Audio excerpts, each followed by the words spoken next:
আমাদের পার্বত্য চট্টগ্রাম সেটি গত 53 বছরে 53 সেকেন্ডের জন্যেও কখনো সামরিক শাসনের বাইরে ছিল আমার জানা নেই। এই আদিবাসীদেরকে ভূমি থেকে তাদের জায়গা থেকে উচ্ছেদ করে সেখানে আমাদের বিনোদনের ব্যবস্থা করা হয়। আমাদের আদিবাসীদের শিক্ষার্থীদের নিজ ভাষায় শিক্ষা পাবার যে অধিকার, সেই অধিকারটিও কেড়ে নেওয়া হয়েছে। পার্বত্য চুক্তির রাজনৈতিক সমাধানের মধ্য দিয়ে আজকের এই সংকটের ইতি টানতে হবে।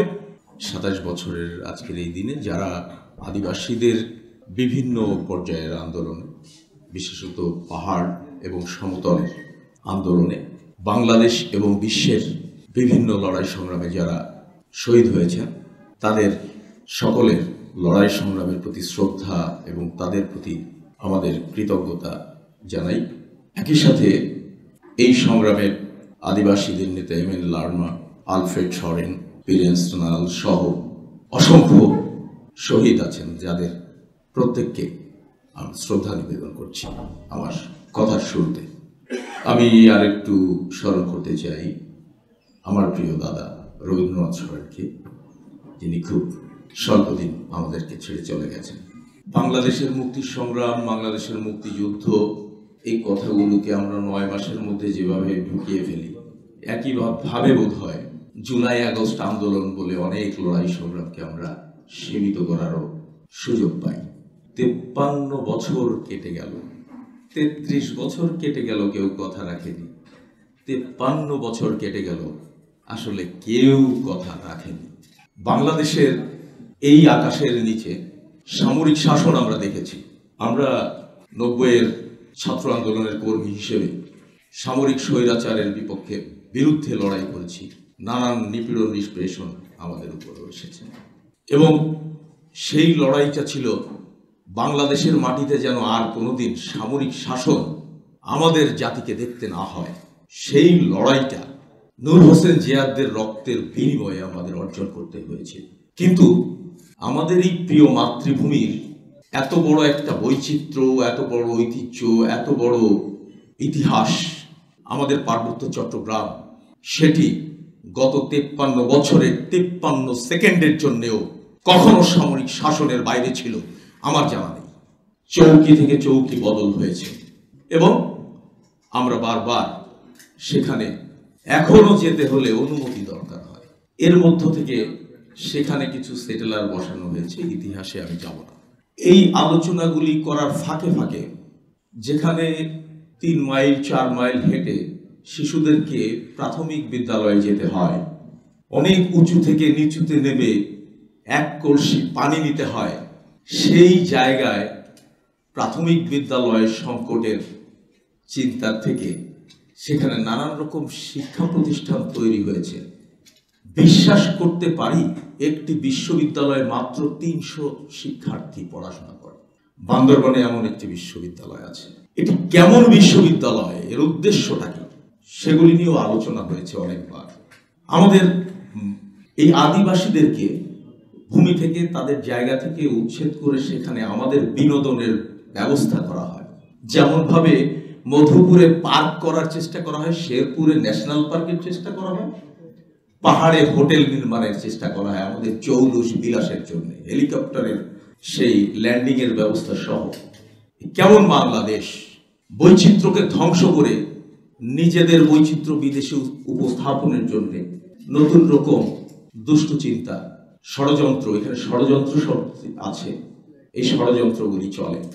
অনেক আন্দোলন সংগ্রামের পরে 27 বছর আগে 97 সালে একটি উৎসব মুখর পরিবেশের মধ্য দিয়ে সেই অস্ত্র সমর্পণ আমরা জাতীয় টেলিভিশনে প্রত্যক্ষ করেছি।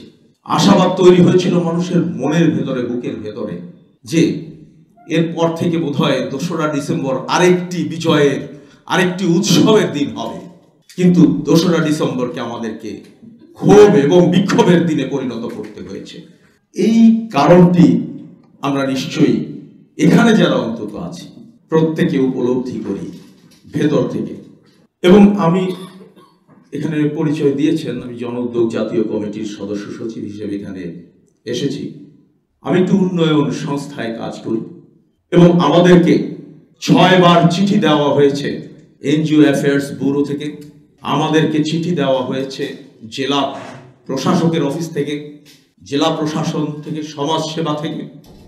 আদিবাসী শব্দটি কোথাও উচ্চারণ করা যাবে না, এই ধরনের হুমকি পর্যন্ত আমাদেরকে দেওয়া হয়েছে।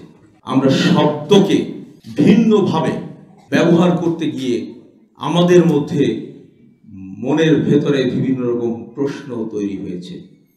অনেক সময় আপনাদের অনেকের মন খারাপ হয়েছে।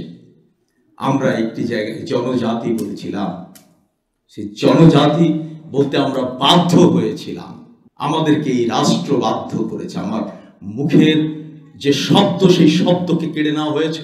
আমার দেশের 50 লক্ষ আদিবাসীর অস্তিত্ব এবং তাদের যে পরিচয়, সেই পরিচয়কে কেড়ে নেওয়ার চেষ্টা চলছে এখন। সেই জায়গা থেকে 72-এর সংবিধান পুনরুদ্ধার কমিটি আন্দোলন, নানান কিছু বাংলাদেশ হয়েছে। আমরা সেখানে বলেছি ওই সংবিধানের একটি সংস্কার প্রয়োজন, যেটি এম.এল. লারমা উত্থাপন করেছিলেন এবং আলোচিত হয়েছে। পরিষ্কারভাবে বাংলাদেশের মানুষকে এই সকল জাতিগোষ্ঠীর, পাহাড় এবং সমতলের সকল আদিবাসী জনগোষ্ঠীর সাংবিধানিক স্বীকৃতির মধ্য দিয়ে এই কাজটির ফয়সালা দরকার।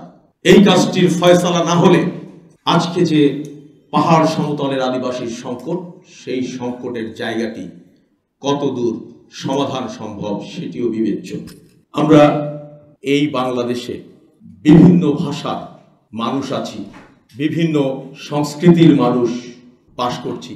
আমাদের আদিবাসীদের শিক্ষার্থীদের নিজ ভাষায় শিক্ষা পাবার যে অধিকার, সেই অধিকারটিও কেড়ে নেওয়া হয়েছে এবং খুব সীমিত আকারে 5টি জাতিগোষ্ঠীর যে বই প্রকাশ করা হয়েছে প্রাথমিক বিদ্যালয়ের ক্ষেত্রে, সেগুলি যেভাবে কার্যকর করার কথা ছিল তার কোনোটাই হয় নাই। ফলে সংকট সেখানেও রয়ে গেছে। এই নানামুখী সংকটের মধ্যে আমরা দফায় দফায় দফা দিয়েছি, বারবার আমরা কথা বলেছি, আমরা জনযাত্রা করেছি, আমরা প্রধানমন্ত্রীর বরাবর স্মারকলিপি প্রদান করেছি, আমরা সংসদের কাছে স্মারকলিপি দিয়েছি এবং আপনাদের আন্দোলন সংগ্রামগুলির সাথে আমরা থাকবার চেষ্টা করেছি। সেই দফায় দফায় দফাগুলো একটি দফার মধ্য দিয়ে একটি বড় সমাধান করা সম্ভব ছিল। সেটি হচ্ছে এই পার্বত্য চুক্তির, যেটিকে আপনারা বলছেন পূর্ণাঙ্গ বাস্তবায়ন। পূর্ণ অঙ্গ বলতে কি বোঝায় আমি জানি না, আমি বুঝি শতভাগ। 100টি শব্দ থাকলে সেই 100টি শব্দের সম্পূর্ণ বাস্তবায়নকেই বুঝি চুক্তির বাস্তবায়ন। 99টা বাস্তবায়ন করে আপনি শুধু ওই আঞ্চলিক পরিষদকে আপনি ছোটো জগন্নাথ করে রাখলেন, তা হবে না। আঞ্চলিক পরিষদকে আমাদের নেতা বলেছেন, সন্তু লারমা, আমি শ্রদ্ধার সাথে তার সেই কথাটাকে স্মরণ করতে চাই, একজন পুলিশের কনস্টেবলের ক্ষমতাও চেয়ারম্যানের হাতে নাই। সুতরাং এই জায়গাটিকে আমাদেরকে ধরতে হবে এবং সেই জায়গায় আমাদেরকে কথা বলতে হবে। আমি কথা শেষ করতে চাই একটি কথা বলে, সেটি হচ্ছে আমাদের এই প্রিয় মাতৃভূমি বাংলাদেশের সকল মানুষ, আজকের যে বৈষম্য মুক্ত বাংলাদেশের কথা চলছে, আজকে যে বৈষম্যহীন এবং ইনক্লুসিভ শব্দটা ব্যবহার করা হয়েছে, এই ইনক্লুসিভ সোসাইটি, ইনক্লুসিভ স্টেট, রাষ্ট্র, এটি যদি করতে হয় তাহলে এই বাংলাদেশের 18 কোটি মানুষের প্রত্যেক জাতিগোষ্ঠী, প্রত্যেক মানুষের, নারী পুরুষ বিভিন্ন সম্প্রদায় আছে এখানে, তাদের প্রত্যেকের যে অধিকার, সেই অধিকারকে তাদের কাছে দিতে হবে এবং সেইভাবেই আমাদের বাংলাদেশের যে সংস্কারের গল্প চলছে, যে কথা চলছে, সেই সংস্কারের জায়গাটি করতে হবে এবং পার্বত্য চুক্তির রাজনৈতিক সমাধানের মধ্য দিয়ে আজকের এই সংকটের ইতি টানতে হবে এবং সেখান থেকে যে অযাচিতভাবে যে সামরিক অবস্থান ঘাঁটিগুলি আছে, সেইগুলিকে প্রত্যাহার করার মধ্য দিয়ে চৌকির সংখ্যা যেভাবে কমানোর কথা ছিল সেইভাবে কমিয়ে এনে এই জায়গাগুলিতে শুধুমাত্র নিরাপত্তার খাতিরে আমাদের দেশের যে পুলিশ বাহিনী আছে, সমতলের যেভাবে আমাদের এখানে নিরাপত্তার জন্য কাজ করা হয়, একইভাবে সমমর্যাদায় আমাদের পাহাড়ের মানুষকেও সেই মর্যাদায় উন্নীত করে নিয়ে আসতে হবে। আর সেই মর্যাদার রক্ষার, মর্যাদা আদায়ের যে সংগ্রাম, সেই অস্তিত্ব থেকে মর্যাদা ফিরিয়ে আনার যে সংগ্রাম, সেই সংগ্রামে অবশ্যই আমরা একসাথে মিলে কাজ করব। এবং যেহেতু এটি একটি রাজনৈতিক সংকট, এটির রাজনৈতিক সমাধান প্রয়োজন, সেহেতু আমার বাংলাদেশের রাজনৈতিক দলগুলোকে এই বিষয়ে তাদের প্রত্যেকের, যারা এই রাষ্ট্রকে স্বাধীন করার জন্য ভূমিকা রেখেছেন, এই রাষ্ট্রকে সামনে এগিয়ে নেওয়ার জন্য যারা কাজ করছেন, 53 বছর যারা অন্যায় এবং ভুল ভ্রান্তি করেছেন, তাদের প্রত্যেককে এই জায়গায় নিজেদের বক্তব্যের সাথে, নিজেদের কথার সাথে, তাদের ঘোষণার সাথে এই বিষয়টি সংযুক্ত করার মধ্য দিয়ে এবং সেটি বাস্তবায়ন করার অঙ্গীকার ব্যক্ত করার মধ্য দিয়ে আগামী দিনের যে নির্বাচনের গল্প হচ্ছে, নির্বাচনের কথা বলছেন, প্রতিনিধিত্ব পাওয়ার যে আশা করছেন, সেই জায়গাগুলিকে ফয়সালায় নিয়ে আসতে হবে। এটি হচ্ছে আজকের প্রধান দাবি এবং সেই জায়গাটিতে আমরা সবাই একসাথে কাজ করতে চাই। চুক্তির সফল বাস্তবায়ন এবং এই 2রা ডিসেম্বর উৎসবের দিনে পরিণত নিশ্চয়ই একদিন হবে। সবাইকে অসংখ্য ধন্যবাদ।